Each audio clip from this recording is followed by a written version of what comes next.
نحمد ونصلي على رسوله الكريم أما بعد فأعوذ بالله من الشيطان الرجيم بسم الله الرحمن الرحيم وعباد الرحمن الذين يمشون على الأرض هونا وإذا خاطبهم الجاهلون قالوا سلاما صدق الله العظيم.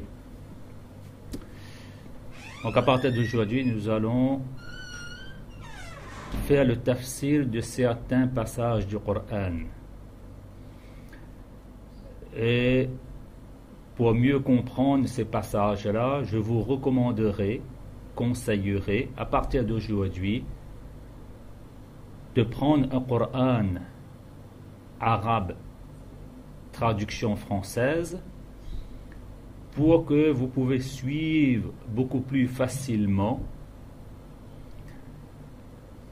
l'explication et les commentaires de ces versets que nous allons essayer de donner par la grâce d'Allah tabaraka wa ta'ala et par l'aide d'Allah subhanahu wa ta'ala.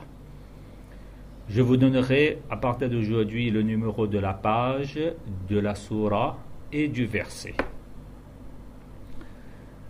Donc on va étudier aujourd'hui un passage qui se trouve à la page 509 du chapitre 25, verset 62, plutôt 63. Dans ce passage, Allah tabaraka wa ta'ala nous parle des Ibadur Rahman, c'est-à-dire des serviteurs du tout miséricordieux. Allah tabaraka wa ta'ala a donné un titre spécial, particulier, à une catégorie de ses serviteurs. Et ce titre, c'est quoi? C'est Ibadur Rahman, les serviteurs du tout miséricordieux. Allah tabaraka wa ta'ala pouvait dire wa ibadullah, les serviteurs d'Allah, les serviteurs de Dieu, tout simplement. Mais Allah tabaraka wa ta'ala a préféré ce titre et ce qualificatif pour décrire ces serviteurs spéciaux, particuliers. Wa ibadur rahman, ce sont les serviteurs du tout miséricordieux.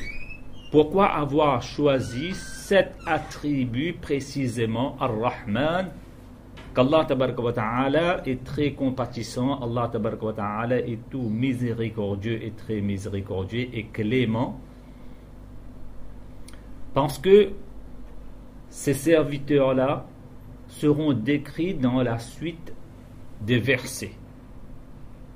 Environ 8 qualités Allah tabaraka wa ta'ala va mentionner et va citer. Et dans chaque qualité, vous allez retrouver la miséricorde, la compassion dans le cœur de ces gens, que ce soit dans leurs paroles, dans leurs gestes, dans leur comportement, je dirais même dans leur quotidien. Ils transpirent la miséricorde, la compassion. Voilà pourquoi Allah tabaraka wa ta'ala les a qualifiés Ibadur Rahman, les serviteurs du tout miséricordieux, parce que dans leur quotidien, ils font preuve de miséricorde, de compassion, de pitié à l'égard de ces serviteurs d'Allah subhanahu wa ta'ala. Mais qui sont ceux qu'Allah tabaraka wa ta'ala a qualifiés ainsi? Allah ta'ala dit, première qualité, Alladhina yamshuna ala al-ardi hawna. Ce sont ceux qui marchent sur terre avec beaucoup d'humilité, avec beaucoup de modestie. Contrairement aux gens qui sont arrogants, qui sont orgueilleux, que ce soit dans leur façon de regarder les autres, que ce soit dans leur façon de penser au sujet des autres, dans leur façon de parler, dans leur façon de se comporter, de réagir envers les autres. Parce qu'on peut manifester de l'orgueil par notre regard. la façon dont on regarde quelqu'un comme si la personne en face de nous ne mérite aucune attention. La personne est médiocre, est trop petite pour qu'on la regarde. Donc dans notre façon de regarder l'autre, dans notre façon de parler, parfois lorsqu'on parle avec quelqu'un, c'est comme si on voit que la personne qui est en face de nous n'a pas d'importance, n'a pas de valeur, je dirais même comme s'il s'agit d'une personne inutile. Parfois dans notre comportement, il y a de l'orgueil, il y a de l'arrogance. Mais Allah tabaraka wa ta'ala dit dans ce sens que si nous voulons être dans la liste des serviteurs du Rahman, du très miséricordieux, il faudra acquérir en premier lieu cette qualité qu'on appelle la modestie et l'humilité. Lorsqu'on regarde quelqu'un, que la personne comprend qu'on est quelqu'un d'important pour lui. Lorsqu'on lui parle, on lui parle avec une telle gentillesse, tellement on est poli que la personne comprend que voilà, on lui donne de l'importance. Lorsqu'il nous parle, il a agi. Maintenant, nous, on doit réagir. Eh bien, on réagit de la façon convenable, qui transpire la modestie et l'humilité, nous dit le Coran. Les gens qui se comportent dans ce monde avec modestie méritent d'être classés dans ces gens particuliers qu'Allah Ta'ala a qualifiés de serviteurs du tout miséricordieux. Qu'Allah Ta'ala nous accorde cette qualité-là. وَإِذَا خَاطَبَهُمُ الْجَاهِلُونَ قَالُوا سَلَامًا.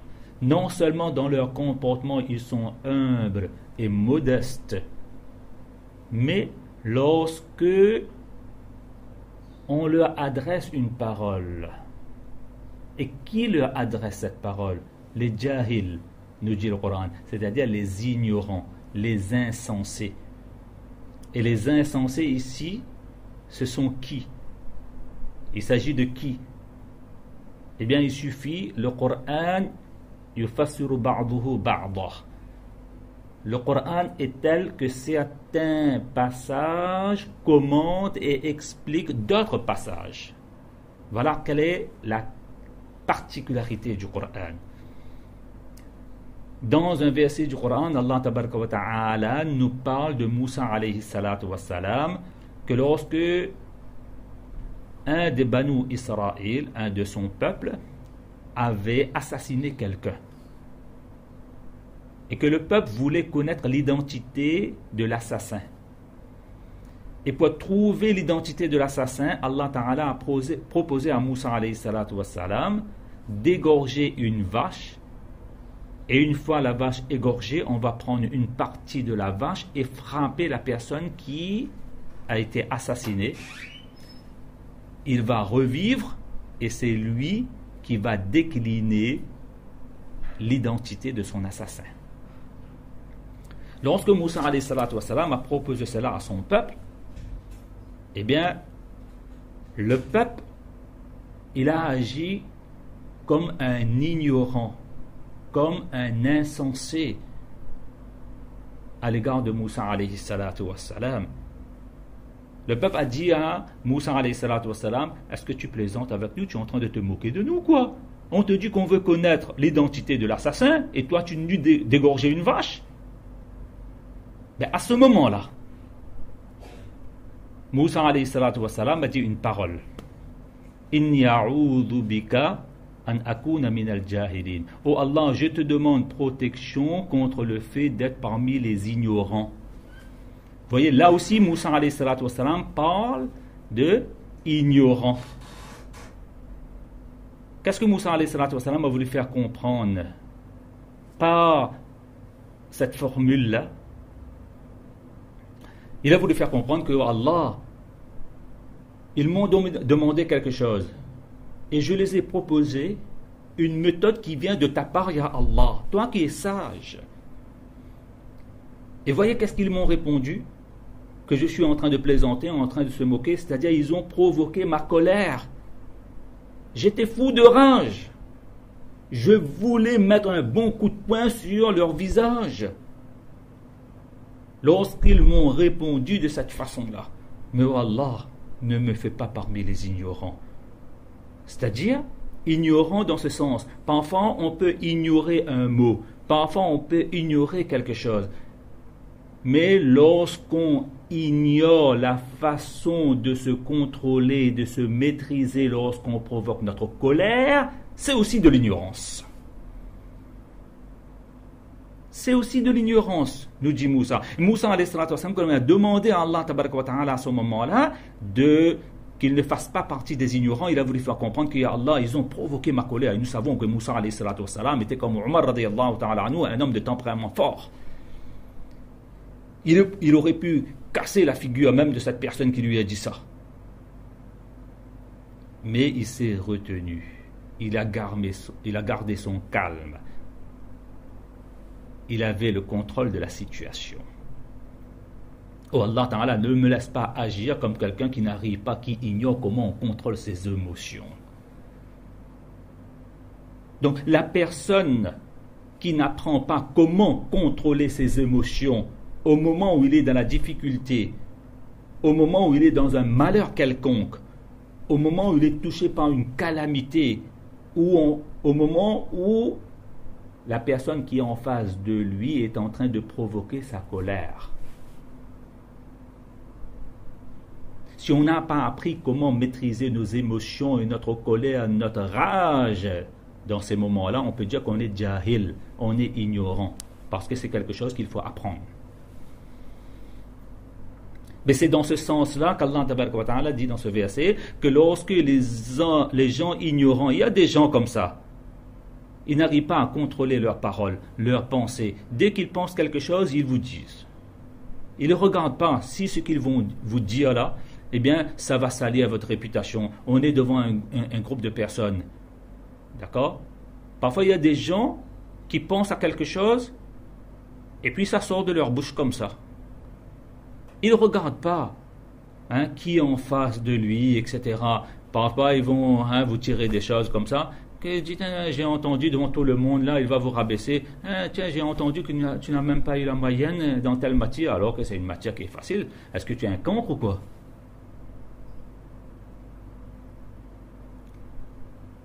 Ignorant est la personne, nous dit le Coran, nous dit Allah Ta'ala, ignorant est la personne qui n'arrive pas à choisir ce qu'il faut dire et ce qu'il ne faut pas dire. Qui n'arrive pas à comprendre que dans telle situation, il y a des choses à dire, il y a des choses à ne pas dire. Eh bien, Allah Ta'ala dit dans ce sens, l'une des qualités pour être dans la liste de celui qui a le titre de Ibadur Rahman, serviteur du tout miséricordieux, il faut qu'on arrive à maîtriser nos émotions lorsque notre colère est provoquée par un insensé, par un ignorant. Et qu'est-ce qu'on doit répondre lorsqu'on a provoqué notre colère? Qalu salama. Les Ibadur Rahman, les serviteurs du tout miséricordieux, répondent salam, la paix. Cette personne-là, il a appuyé sur le bouton pour enflammer tes nerfs, ta colère. Il y a des gens comme ça dans la société, ils savent sur quel bouton appuyer pour nous enflammer.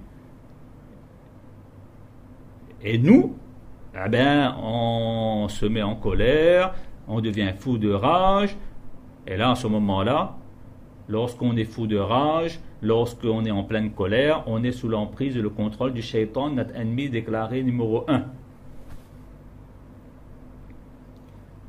Et au moment où on s'éclate, lorsqu'on est en colère, on croit qu'on est fort.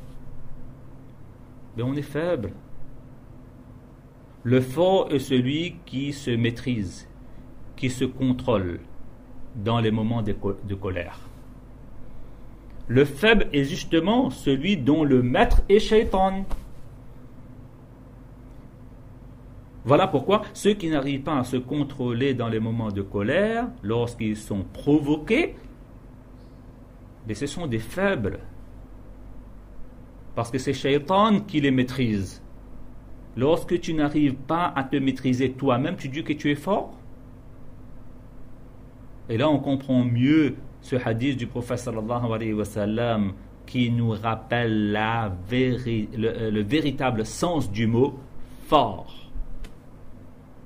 Le fort n'est pas celui qui terrasse ses adversaires, mais le fort est celui qui arrive à se maîtriser et à se contrôler au moment de la colère.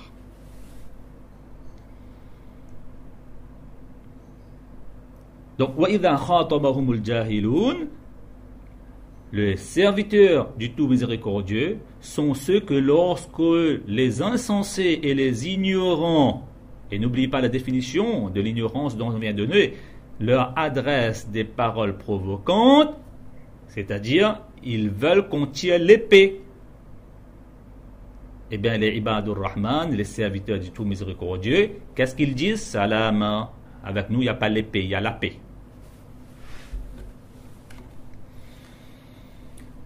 Voilà. Les deux premières qualités des Ibadur Rahman, de ce titre honorifique qu'Allah Ta'ala attribue aux serviteurs qui ont ces deux qualités. Dans leur comportement, ils sont modestes, ils sont humbles. Et lorsqu'on leur adresse des paroles provocantes qui enflamment leur nerfs, qu'est-ce qu'ils font? Ils ne tirent pas l'épée, mais ils proposent la paix. Voilà comment ces serviteurs-là se comportent dans la journée envers les créatures d'Allah subhanahu wa ta'ala. Dans la suite du verset, Allah tabaraka wa ta'ala nous parle maintenant comment ils passent leur nuit devant leur créateur Allah subhanahu wa ta'ala. وَالَّذِينَ يَبِيتُونَ لِرَبِّهِمْ سُجَّدًا وَقِيَامًا. Les serviteurs du tout miséricordieux, lorsqu'arrive la nuit, ils passent la nuit pour leur Seigneur, c'est-à-dire pour le plaisir de leur Seigneur. Comment? Sujjada wa qiyama, prosterné et debout. Allah Ta'ala ne nous parle pas de ruku dans ce verset, parce que le ruku se trouve entre la position debout et la position prosternée.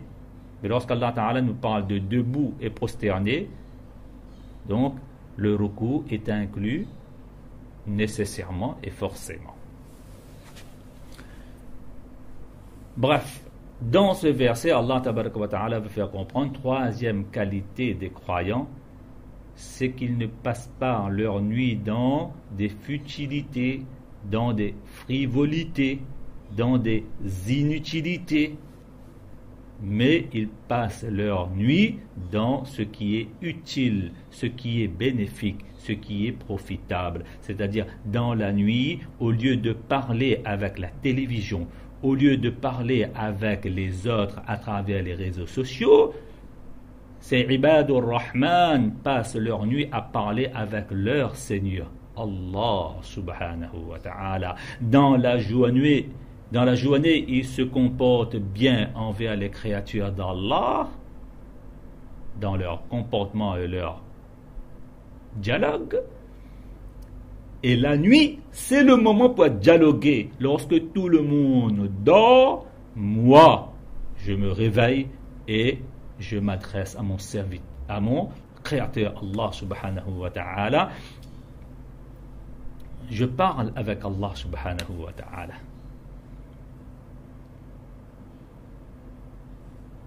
Voilà pourquoi les ulama ikram nous disent en ce sens que au moins la nuit là, on doit faire la salat Isha et la salat Fajr avec Jama'at pour les hommes. Et pour nos mères et sœurs, de faire la salat Isha et Fajr dans son heure, c'est-à-dire à la première heure. Ça c'est le minimum. Passer la nuit en ibadat, si on ne peut pas passer la nuit en ibadat, mais au moins recevoir la récompense de ceux qui passent la nuit en ibadat, parce que lorsqu'on va faire namaz Isha, la salat Isha et salat Fajr à l'heure pour les mères et sœurs, et avec Jamaat pour les hommes, ben on aura la récompense d'avoir passé la nuit en ibadat. Et si Allah Ta'ala donne le tawfiq, ce serait mieux qu'après la salatul Isha, on fait 4 rakats de salat en tant que salat de tahajjud, en tant que salat de qiyamul layl.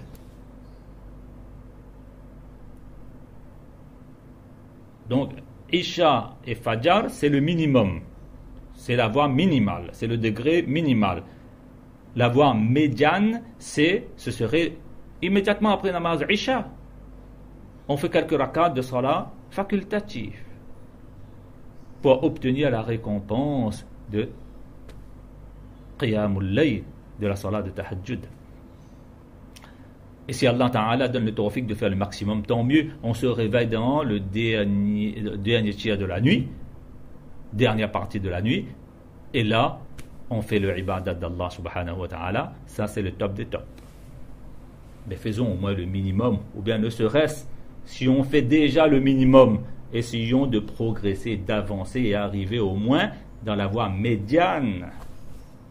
Et si on est déjà dans la voie médiane, essayez de progresser pour se réveiller la nuit. Donc voilà comment se passe la journée et la nuit de ceux qui vont mériter ce titre-là le jour de Qiyamah, et dans ce monde aussi, Ibadur Rahman. Si nous voulons être dans la liste des serviteurs du tout miséricordieux, voilà comment on doit passer notre journée et notre nuit. Troisième qualité, وَالَّذِينَ يَقُولُونَ رَبَّنَا اصْرِفْ عَنَّا عَذَابَ جَهَنَّمَ إِنَّ عَذَابَهَا كَانَ غَرَامًا. Les Ibadur Rahman, ce sont ceux qu'ils disent: ô notre Seigneur, protège-nous du châtiment de l'enfer, parce que son châtiment est permanent et continuel, et l'enfer est un endroit horrible,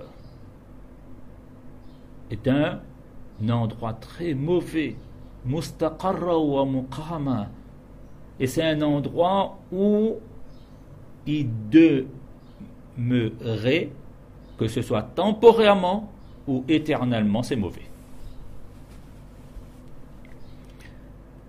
Donc le Ibadur Rahman est celui qui invoque Allah, que dans son doigt il veut faire comprendre à Allah Tabarak wa Ta'ala: je suis être humain et il m'arrive de commettre des erreurs, des fautes, parce que l'erreur est humaine et la faute est humaine et l'humain est fautif. Mais oh Allah, pardonne toutes mes fautes. Oh Allah, pardonne toutes mes erreurs. Et protège-moi du feu de l'enfer, même pour un séjour temporaire, et à fortiori, et à plus forte raison, pour un séjour éternel. Oh Allah Tabarak wa Ta'ala, fais que j'arrive à éviter les péchés pour que je ne séjourne pas temporairement dans l'enfer. Et oh Allah, garde iman jusqu'à mon dernier soupir pour que je ne demeure pas éternellement dans l'enfer. Parce que je ne veux pas séjourner en enfer, ni temporairement, ni éternellement. Ya Allah, je ne veux pas sentir aussi l'odeur de la fumée du feu de l'enfer. Ya Allah, éloigne l'enfer, parce que je n'ai pas la force de supporter le feu que toi-même tu as allumé, Ya Allah. Telle est la mentalité des Ibadur Rahman. Dans leur journée, ils se comportent bien envers les créatures. Au cours de la nuit, ils dialoguent et ils conversent avec leur Seigneur Allah Subhanahu wa Ta'ala. Mais ils gardent toujours une dose de crainte. Ils espèrent la miséricorde d'Allah, mais ils craignent toujours le châtiment d'Allah Tabaraka wa Ta'ala, parce que notre ennemi déclaré est toujours là, à n'importe quel moment, que ce soit au début, au milieu, même au dernier moment de notre vie, il peut nous tromper, il peut nous berner et il peut nous piéger parce qu'il est gharour, il est le grand trompeur, nous dit le Coran.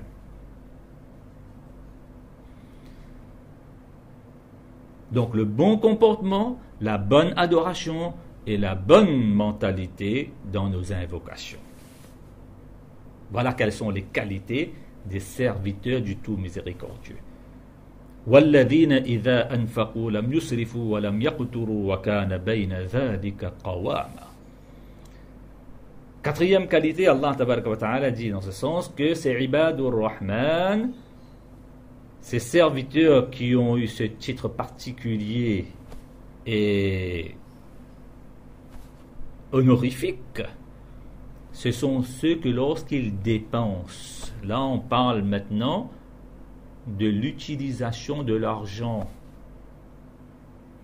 que lorsqu'ils dépensent, lam yusrifu wa lam yaqturu, ils ne gaspillent pas et ils ne se montrent pas avares, mais ils sont entre les deux, ni gaspilleurs ni avares, mais généreux.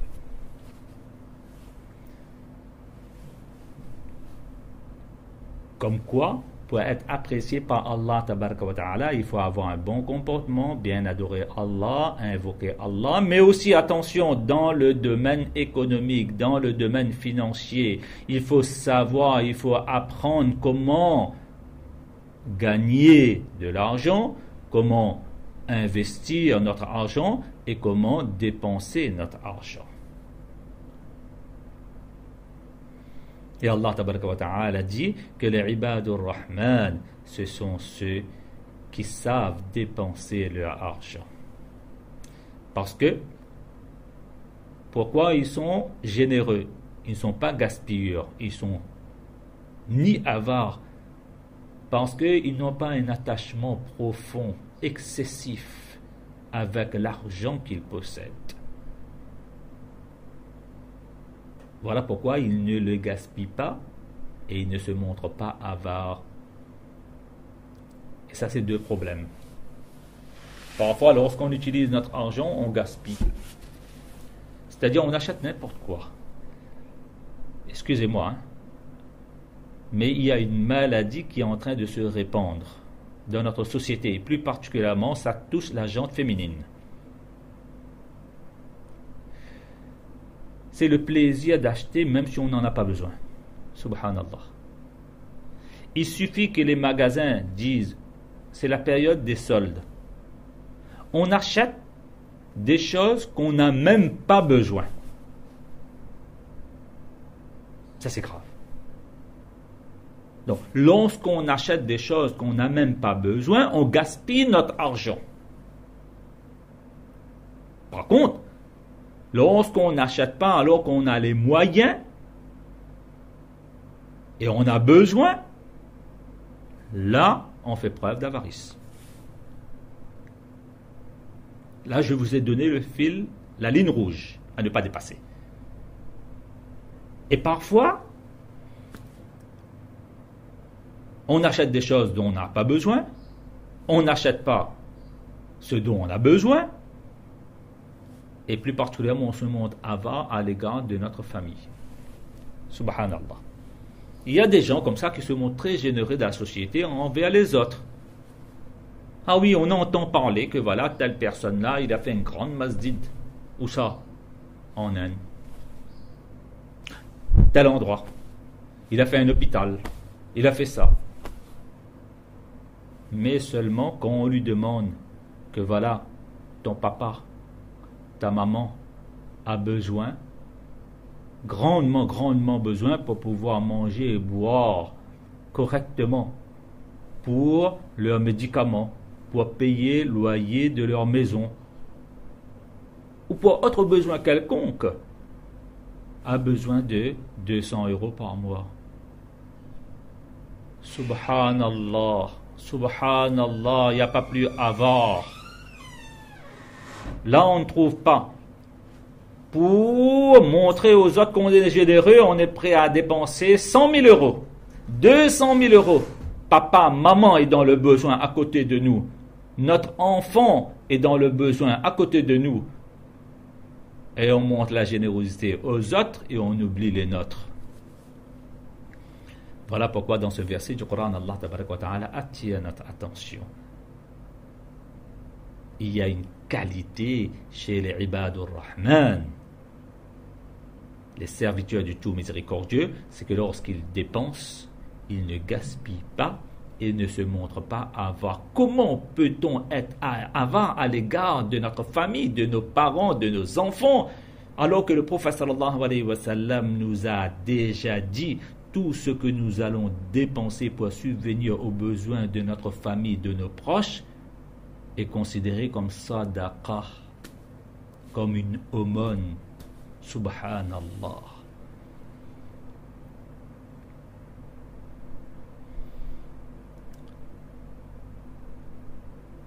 Et une autre qualité qu'Allah tabaraka wa ta'ala nous parle des Ibadur Rahman, c'est وَالَّذِينَ لَا يَدْعُونَ مَعَ اللَّهِ إِلَهًا آخَرَ. Ce sont ceux qui n'invoquent pas avec Allah d'autres divinités. C'est-à-dire des gens qui ne commettent pas le shirk, le polythéisme, qui adorent d'autres qu'Allah subhanahu wa ta'ala, ou bien encore lorsqu'ils sont dans les difficultés, ils invoquent autre qu'Allah. Par exemple, ils tombent dans la sorcellerie. Ils vont voir des sorciers, des devins, des voyants, parce que c'est une forme de polythéisme, de shirk. Voilà les Ibadur Rahman.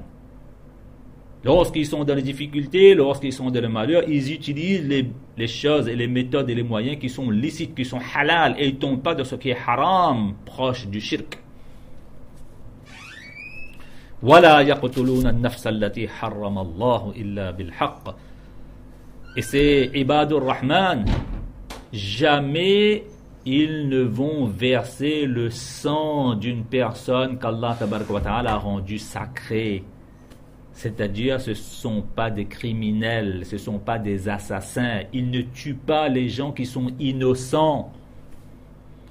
Parce qu'ils savent que tuer une personne innocente, dans le Coran, Allah Ta'ala dit كَأَنَّمَا قَتَلَ النَّاسَ جَمِيعًا. C'est comme si on a tué l'humanité entière.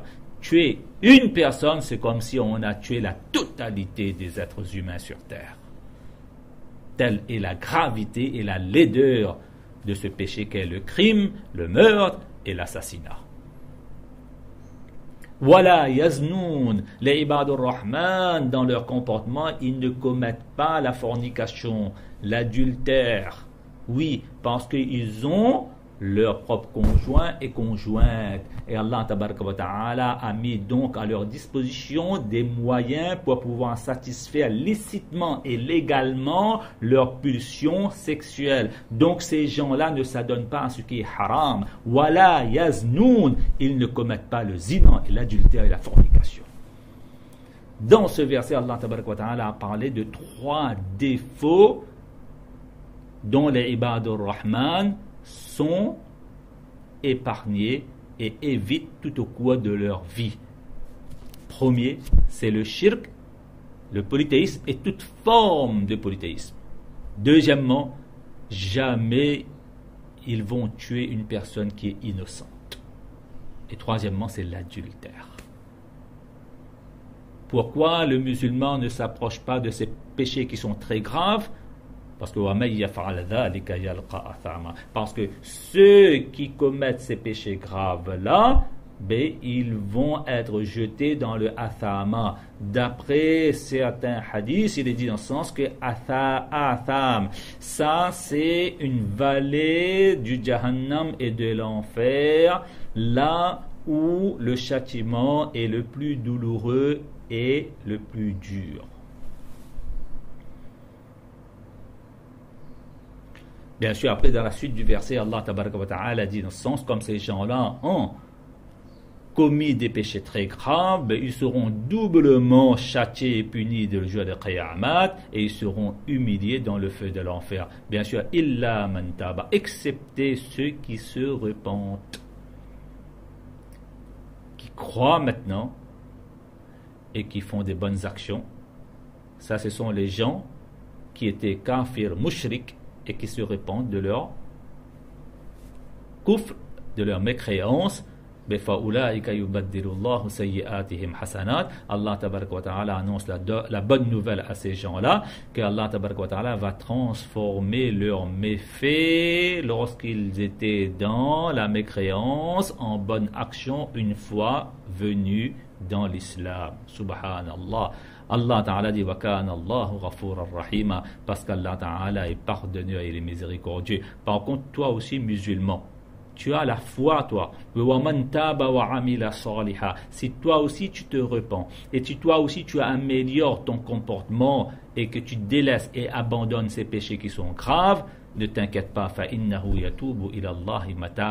Allah tabaraka wa ta'ala va accepter et agréer ton repentir à toi aussi. Comme quoi Allah tabaraka wa ta'ala dit, il se peut qu'on tombe dans l'erreur, qu'on tombe dans un péché. C'est possible. Mais il est important que chacun d'entre nous efface ce péché dans ce monde même, parce qu'une fois arrivé dans la cour d'Allah, ce sera trop tard. Donc, l'une des qualités des Ibadur Rahman, c'est quoi? S'il leur arrive de commettre des péchés graves, ils se repentent. Le tawbah.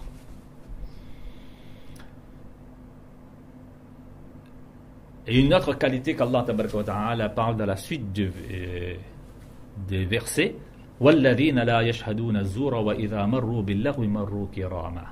Les Ibadur Rahman, c'est-à-dire les serviteurs du tout miséricordieux, sont ceux qui ne témoignent jamais, qui ne donnent jamais des faux témoignages, qui ne mentent pas, même s'il s'agit de leurs propres parents, de leurs proches, même contre eux-mêmes. Lorsqu'ils ont tort, ils reconnaissent qu'ils ont tort. Lorsque deux personnes sont en train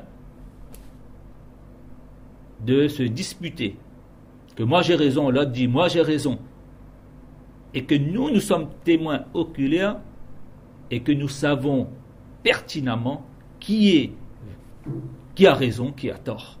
Mais dans ce cas-là, il faudra qu'on donne le bon témoignage, même s'il s'agit de témoigner contre nous-mêmes, contre nos parents, contre nos proches. Même comme un riche nous dit, ne regardez pas si la personne qui a tort là, eh bien qu'il soit riche, qu'il soit pauvre. Non. Regardez, Wallahu awla bihima. Allah tabaraka wa ta'ala mérite beaucoup plus d'honneur et de dignité que n'importe quelle créature dans ce bas monde, dans notre cœur. Donc, walladhina la yashhaduna zura, on ne donne jamais le faux témoignage, ou bien la yashhaduna zura veut dire que lorsqu'on voit qu'on est en train de commettre une injustice, eh bien, de se retirer de cet endroit-là et de ne pas rester présent, parce que la présence au moment d'une injustice est comme une complicité de notre part. Il faut s'éloigner des endroits là où l'injustice est commise. Et lorsqu'on passe devant des conversations, des émissions, des films, toutes choses qui passent dans les réseaux sociaux et qui sont inutiles. L'agho veut dire, ça n'apporte aucun bien dans ce monde, ni dans l'akhirat. C'est ça qu'on appelle le lagho en arabe. Eh bien, lorsqu'on passe devant des choses qui sont inutiles, qui ne sont pas bénéfiques ni dans ce monde ni dans l'akhirat, comment on fait? Marru kirama. On passe, mais de façon digne, de façon noble. Cela signifie quoi? Passer de façon noble. On voit que les gens sont dans des conversations, sont en train de regarder des films qui sont inutiles. Ben alors, à ce moment-là, on ne participe pas. Et ce n'est pas la peine de se bagarrer avec eux. On leur dit gentiment, ce que vous êtes en train de faire est vraiment inutile. S'il continue, il continue. Nous, on a fait notre devoir, c'est de dire. Mais poliment, avec gentillesse. Parce qu'Allah, tabaraka wa ta'ala, lorsqu'il nous demande de dire la vérité, mais il nous dit aussi, Ud'u ila sabil rabbika bil hikmah. Appelle vers Allah avec la sagesse, avec la politesse, avec la gentillesse. Allah Ta'ala ne demande pas seulement de dire la vérité, mais nous recommande aussi la manière de dire, la façon de dire. Et c'est ce qu'Allah Ta'ala nous dit dans ce verset. Une des qualités des serviteurs de tout miséricordieux, lorsqu'ils voient les gens qui sont en train de s'adonner dans des choses inutiles, marru kirama, ils passent leur chemin de façon noble et digne, c'est-à-dire ils ne participent pas, ou ils disent la vérité, mais avec politesse. Ce n'est pas la peine de se quereller, de se bagarrer avec ces gens-là. Et une autre qualité qu'Allah Ta'ala parle, وَالَّذِينَ إِذَا ذُكِّرُوا بِآيَاتِ رَبِّهِمْ لَمْ يَخِرُّوا عَلَيْهَا سُمًّا وَعُمْيَانًا, qui concerne chacun d'entre nous qui vient d'écouter toutes les qualités qu'Allah Tabaraka wa Ta'ala a mentionnées dans ces versets pour décrire les véritables croyants, les serviteurs du tout miséricordieux. Ce verset nous concerne.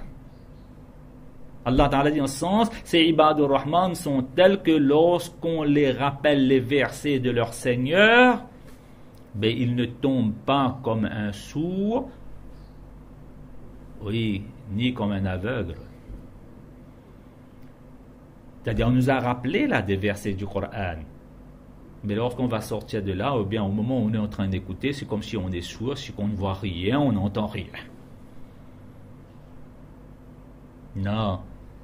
Lorsqu'on vous parle, on vous rappelle les versets du Coran, cherchez plutôt à réfléchir, à méditer, à comprendre, à écouter attentivement. Ne soyez pas comme les mouchrikines, que lorsqu'ils écoutaient le Coran de la bouche du prophète sallallahu alayhi wa sallam, ils étaient comme des statues, des idoles qui n'entendent rien, qui ne voient rien, qui ne sont même pas influencés parce que ce sont des pierres, que ce sont des morceaux de bois. Mais vous êtes des êtres humains. Lorsque vous entendez Dieu qui te parle par l'intermédiaire de son messager, par l'intermédiaire de quelqu'un qui a mis sur ton chemin, écoute, comprends, ne sois ni sourd ni aveugle. Et dernière qualité des Ibadur Rahman, Allah Ta'ala dit وَالَّذِينَ يَقُولُونَ رَبَّنَا هَبْ لَنَا مِنْ أَزْوَاجِنَا وَذُرِّيَّاتِنَا قُرَّةَ أَعْيُنٍ وَجَعَلْنَا لِلْمُتَّقِينَ إِمَامًا. Subhanallah. Les Ibadur Rahman, les serviteurs du tout miséricordieux, ont une telle qualité qu'ils ont l'habitude de dire: oh Allah, accorde-nous des époux et des épouses, des enfants qui soient la fraîcheur de nos yeux. Fraîcheur de nos yeux veut dire quoi là? Que Allah, quand je suis chez moi, avec mon époux et mon épouse, avec mes enfants, en un mot, avec ma famille, fait que je me sens bien. J'aime discuter, j'aime dialoguer, j'aime être en leur compagnie. Parce que, en parlant avec eux, en dialoguant avec eux, en restant en leur compagnie, eh bien, je rafraîchis mon cœur, mes yeux. Voilà qui sont ces gens-là. Ils demandent à être bien chez eux. Parce qu'il faut dire les choses. Il y a des gens qui aimeraient être en dehors, à l'extérieur de la maison, qu'être à l'intérieur de la maison. Qu'Allah Ta'ala nous protège. Ou bien, qurratu a'yun, la fraîcheur des yeux veut dire quoi? Que Allah, que lorsque je retourne de mon travail, je suis stressé, j'ai eu des problèmes dans mon travail, etc. Que lorsque j'arrive à la maison, je rencontre ma femme, je rencontre mes enfants, alors à ce moment-là, eh bien, ma famille est là pour me libérer du stress, de la dépression. Et non pas lorsque je rentre là, eh bien, le stress augmente. Oh Allah, fait que j'ai ce genre de famille-là. que lorsque je vis avec eux, je suis tranquille. Je vis dans la quiétude qu'Allah Ta'ala accorde à chacun d'entre nous ce genre de famille-là. Ces membres de notre famille qui sont libérateurs de nos stress et non pas provocateurs de stress. Mais pour que cette famille-là nous libère et nous débarrasse du stress, Allah Ta'ala dit dans la suite du verset وَجَعَلْنَا لِلْمُتَّقِينَ إِمَامًا. Il y a un effort à faire. Et l'effort c'est quoi? Oh Allah, fais de nous, nous parents, fais de nous un guide pour les gens pieux. C'est-à-dire, il faudra être un modèle, un exemple dans la maison. Lorsque tu es un bon modèle, tu es un bon exemple dans la maison, Inch'Allah, tu verras que ton conjoint ou ta conjointe, tes enfants, ta famille va te libérer du stress. Et cette famille-là va apporter une baume à ton cœur, une fraîcheur à tes yeux et la quiétude dans ton esprit. Voilà pourquoi il est bon de faire ce doigt-là après chaque salat faraz. Parce que un des moments où Allah tabaraka wa ta'ala accepte le doigt du croyant, c'est juste après une salat faraz. Et on en fait 5 par jour. Si on ne peut pas et on ne connaît pas l'arabe, ce n'est pas grave. Allah connaît toutes les langues. Ce serait mieux d'apprendre en arabe parce que c'est le verset qu'Allah Ta'ala il a révélé en arabe, donc l'original. Mais si on n'arrive pas à retenir le verset en arabe, on peut s'adresser à Allah Ta'ala en français en disant « Oh Allah, accorde-moi des époux, des épouses, des enfants qui soient à la fraîcheur de mes yeux. Et oh Allah, fais de moi un exemple dans ma maison. » Parce que lorsque je suis un exemple, je donne. Et si je veux recevoir, il faut que je donne pour pouvoir recevoir ce que j'ai donné. Voilà donc un peu toutes les qualités qu'Allah Ta'ala a mentionnées dans ce verset du Coran pour décrire les ibadur Rahman. Et je terminerai là-dessus. Qu'Allah Ta'ala fasse que chacun d'entre nous soit dans la liste des ibadur Rahman sur terre et que nous ayons, Inch'Allah, un grand nombre de qualités. Et pourquoi pas toutes les qualités qu'Allah Ta'ala a mentionnées dans ces versets. Wa akhiru da'wana anil hamdulillahi rabbil alamin.